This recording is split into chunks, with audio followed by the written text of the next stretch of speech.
Olá, minha gente. É uma satisfação muito grande hoje nós estarmos aqui com o nosso amigo Dr. Edson Pinheiro. Mas antes, eu queria mandar um abraço para os nossos ouvintes, para os nossos seguidores e dizer que nós temos a grata satisfação, sim, hoje, nesse momento, de receber o ilustre amigo Dr. Edson Pinheiro. Boa tarde, Dr. Edson. Boa tarde a todos, a você, Jadas, ao nosso amigo aqui, operador de som, toda a produção, ao IFAS, essa instituição que faz tanta caridade, que é o que precisamos na sociedade. É alguém que faça o bem sem saber a quem. É um sonho realizado participar de um programa desse, já que eu moro aqui perto, sou seu amigo, e também relembrar o tempo que eu tinha programa de rádio, Dr. Espero, advogado do povo, na Serra Rádio Clube, na Panamérica aqui perto, na Parreião, ali na rua São Paulo. Muito bem, mas eu estou sabendo também que o Dr. Edson Pinheiro é pré-candidato a deputado federal nessas eleições. Nos diga alguma coisa aí em relação à sua pré-candidatura a deputado federal? Somos pré-candidato e como todo mundo né? Até Flávio Bolsonaro, Lula, todo mundo é pré-candidato, de acordo com a lei eleitoral. Depois, quando passa a Copa do Mundo, segundo semestre, é que chegam as candidaturas propriamente dita, a campanha eleitoral, depois a Copa do Mundo, que vai ocupar junho e julho. Então, pretendemos cuidar da educação, saúde e segurança públicas. Eu acho que todo parlamentar, candidato a parlamentar ou a governante, poderia ter essa pauta única, uma pauta igual para todo educação, saúde e segurança pública. Todos os países do mundo que chegaram lá, o G8, chegaram a ser os maiores, você tem que consertar esses 3 pontos. Caso contrário, você não consegue, além de agricultura, pecuária, é claro, a indústria, emprego. E as perguntas já estão chegando. Nós nem iniciamos ainda, doutor Edson, e as perguntas já estão aqui chegando. E surgiu aqui uma pergunta polêmica, né? Saindo um pouquinho aqui da área política, depois a gente volta. Tenho aqui um ouvinte já nos perguntando quais são os planos do doutor Edson para essa questão polêmica que é a invasão de terras, né? Entra governo, sai governo, e a gente não tem visto uma solução definitiva para essa questão da invasão de terra. Qual seria o seu ponto de vista, ou qual será o seu ponto de vista, você chegando lá, tendo bom êxito nesse pleito agora para 2026? Bem, o artigo 5º, que trata dos direitos, deveres e garantias individuais e coletivos, garantias, direitos e deveres individuais e coletivos da nossa Constituição, fala que só quem pode fazer a desapropriação, caso uma propriedade não cumpra a função social, é o Estado. Como também o Estatuto da Terra, que é de 30 de novembro de 64, né? As pessoas reclamam de 64, mas as leis mais sociais foram naquela época. Então, nós vamos, caso cheguemos lá, e já estou trabalhando nisso, ou que eu chegue lá ou não, no movimento com terra, que é você usar a lei. Existe o desforço possessório, caso eu não chegue a ganhar, mas eu vou implementar essa ideia, já estou implementando, porque já trabalhei em 2 casos assim, e conscientizar as pessoas da lei. Aí entra a educação, que não é só matemática e português, existe a figura do desforço possessório, ninguém pode argumentar o desconhecimento da lei. Então, o nosso Código Civil, que é de 12 de outubro de 2002, tem lá o desforço possessório. Alguém invadir sua propriedade, você pode chamar um grupo de pessoas, seguranças, e tirar na força física mesmo aqueles invasores. Isso é legal, é uma figura jurídica. Claro que o excesso punir você responde. Se você matar alguém, lesionar, você responde. E ontem eu estava assistindo, nessa hora, o Plantão Ceará, do Miséria e Queima, do Ramon, esqueci o segundo nome dele. Ele passou uma história dessa de desforço possessório em Caucaia, em que pessoas invadiram. Tinha lá até um advogado amigo meu, que não me recordo o nome, não sei se ele estava do lado dos invasores ou do proprietário. O proprietário chegou com a documentação, chegou com a polícia e tirou o pessoal. Sabe, doutor Edson, como esse assunto é um assunto muito polêmico, muito profundo, o doutor Edson depois poderia deixar, para esclarecer melhor aquelas pessoas que querem tirar alguma dúvida, poderá deixar, se assim for o caso, o seu telefone celular para que possa tirar maiores informações, dúvidas também. Exatamente. Com relação a esse assunto. Como o tempo é muito curto e já tem outros ouvintes aqui também na linha, querendo saber agora um assunto que foge um pouco dessa área, porque são muitas perguntas e a gente tem que dar atenção a todo mundo. Exatamente. Mas nós temos aqui um ouvinte que diz assim, qual seria ou o que o senhor fará com relação à violência doméstica, não é? Nós temos visto muito isso, né? A violência doméstica, ela tem se agravado muito nos últimos tempos e falo com uma certa tristeza que nesse governo atual, esse problema ele tem se agravado. Qual seria o trabalho ou qual será o trabalho onde o senhor vai atuar para que possamos minimizar essa situação em relação à violência doméstica à mulher? Bem, existe a lei Maria da Penha, a 11.343, de 6 de agosto de 2006, em que são cerca de 26 crimes. Não é só agressão física, psicológica, a questão patrimonial, da exploração.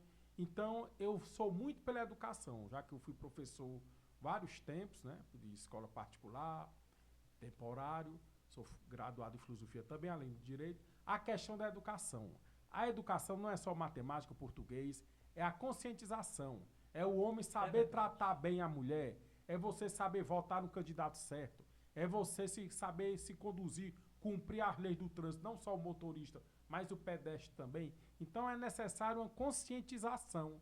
Vemos muitas vezes pessoas elitizadas fazer esse tipo de crime, jogar o papel no chão, não tem a conscientização que vários papeizinhos de bombonzinhos jogado lá vai entupir e quando chover as comunidades vão ficar com água na cintura, inclusive a mansão também, não só as comunidades. Então a questão da educação, levar esta lei, vamos especificar, levar esta lei como matéria do ensino fundamental, que é o antigo primário que fizemos, levar o ensino médio, que é o científico que nós fizemos, conscientizar, ter a matéria de direito, porque que é só matemática e português, muitas vezes aqueles assuntos da matemática e português, você nem vai usar, porque você vai seguir outro caminho na sua vida.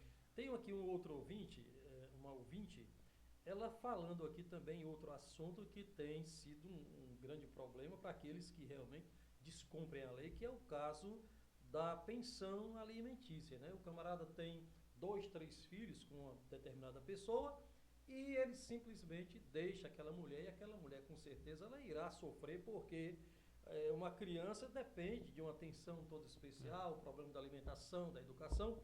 E qual é o ponto de vista do Dr. Edson e o que o Dr. Edson, chegando lá como um parlamentar, que com certeza vai defender também esta causa, o que é que o Dr. Edson poderá fazer para dinamizar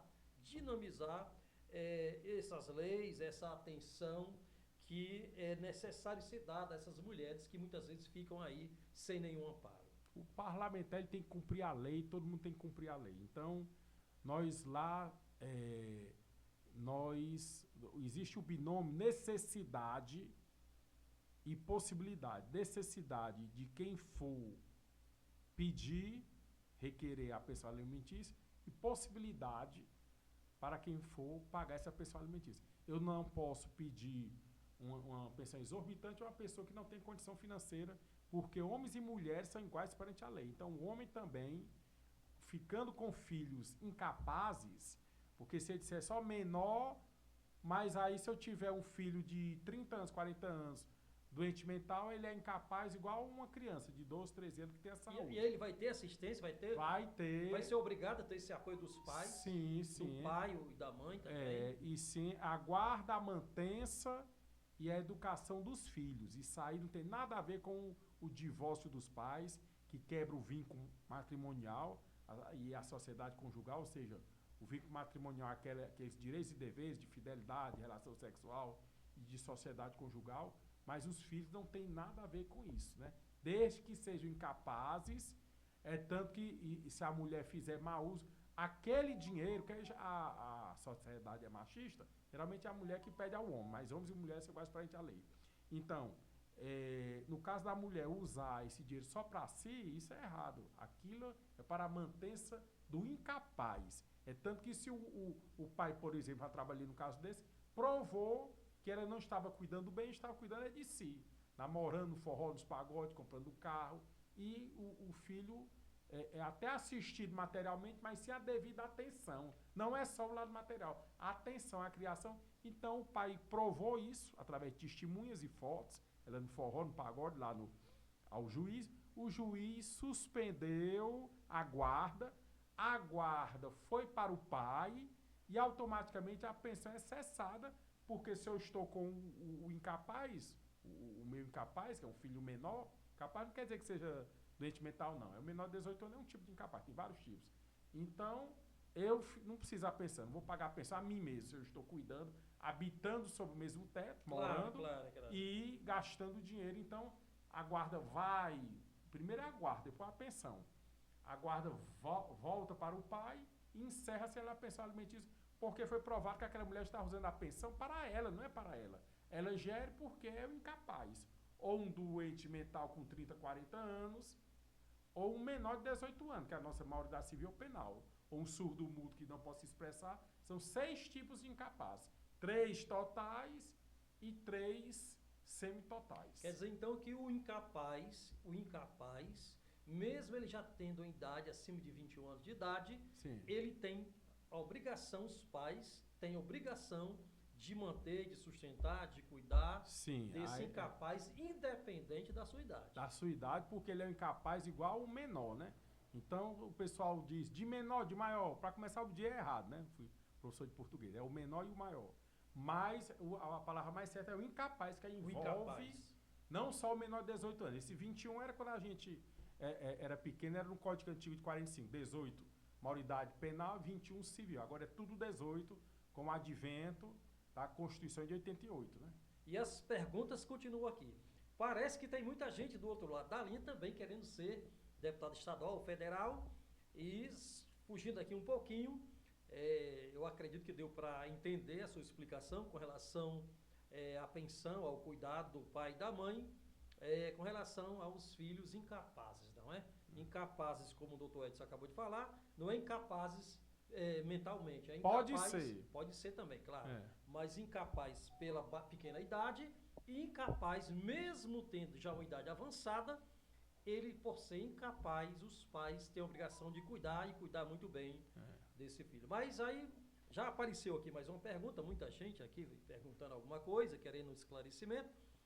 E apareceu aqui já também um amigo ouvinte querendo saber quais seriam os requisitos legais que o candidato deve ter para se candidatar nessas eleições.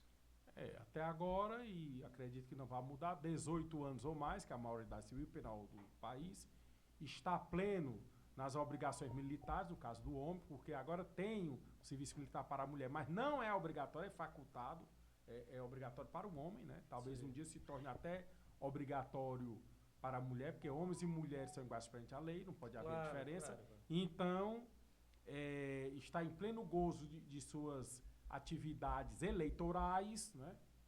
E, por exemplo, um condenado, quando a pessoa recebe uma sentença penal condenatória transitada o julgado, você terminou o processo, não há mais nenhum recurso de uma instância superior para mudar a sentença do juiz monocrático, o juiz de primeira instância. Então, o juiz penal informa ao juiz eleitoral para, naquele momento, cancelar os direitos políticos daquela pessoa que não poderá se candidatar, nem votar, nem ser votado, nem fazer concurso público, nem ter passaporte. Depois que cumpre a pena, passam-se ainda 5 anos após para poder se reabilitar, voltar àquela primariedade, os requisitos objetivo e subjetivo, conduta social e personalidade do agente compatíveis à boa convivência.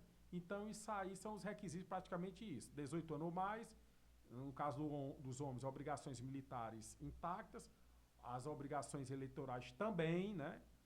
Quem não votou, deixou de votar, tem que regularizar isso, pagar aquela pequena multa de 3 e tanto. E a questão da ficha limpa também.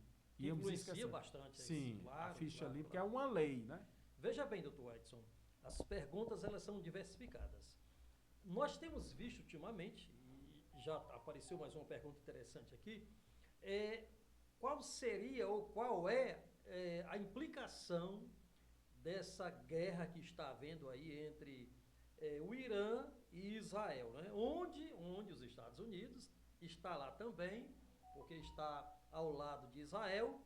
Aí eu pergunto para o doutor Edson, o que poderia essa situação toda de guerra hoje implicar aqui para o nosso Brasil, já que o nosso governo, ultimamente, ele tem se mostrado estar mais tendencioso a ficar do lado do Irã. Qual é o seu ponto de vista e o que poderá implicar aqui no Brasil essa guerra, essa confusão toda entre Irã e Israel, também ali com apoio maciço dos Estados Unidos para com Israel? O Irã é o segundo maior produtor e exportador de petróleo do mundo. Eu vi na televisão, o terceiro, não é. O primeiro é a Arábia Saudita, segundo o Irã, o terceiro é o Iraque. Então, o Irã, ele comanda, como está na costa dele, o Estreito de Hormuz, em que à direita fica o Estreito de Oman, que é um estreito, mas que fosse um corredor pequeno. E do outro lado, o Golfo Pérsico, que é bem maior. O estreito são dois pedaços de terra que se encontram como dois braços, né? E certo. Que ali passa-se 38% dos navios petroleiros do mundo. Certamente vai começar a faltar petróleo e com isso o aumento da gasolina, do diesel e dos inflação, né? Inflação, do modo geral, e do né? gás e do arroz, do feijão, porque tudo vem pelo transporte e por aí vai, né? Não é bom. O tempo está esgotado, mas eu quero agradecer os nossos ouvintes, dizer que o Instituto IFASE está à disposição de todos aqueles que têm um interesse maior de falar alguma coisa, de defender algum projeto para as nossas lideranças comunitárias, para os pastores, mas eu quero também pedir aqui as considerações finais aqui do Dr. Edson Pinheiro, pré-candidato a deputado estadual pelo Novo, federal, pelo Novo. Suas considerações finais, Dr. Edson. Eu queria agradecer aqui essa oportunidade, que é uma rádio fomentada pela igreja, então é uma rádio de Deus também, que leva a palavra amiga, que leva essa utilidade pública, que leva a palavra de Deus, que é a Bíblia, e que possamos cada vez mais ter Jesus como o nosso norte a seguir, o nosso modelo, para que possamos viver em paz, né? Como ele disse, meu reino não é deste mundo, mas que bom se o reino dele fosse desse mundo também, fosse uma extensão. E nós, ali foi um momento, mas que com o esforço um dia poderá ser o reino dele, esse mundo também, uma filial do mundo dele, né? Do reino dele. Instituto IFASE, bem pertinho de você, vem para o Instituto IFASE.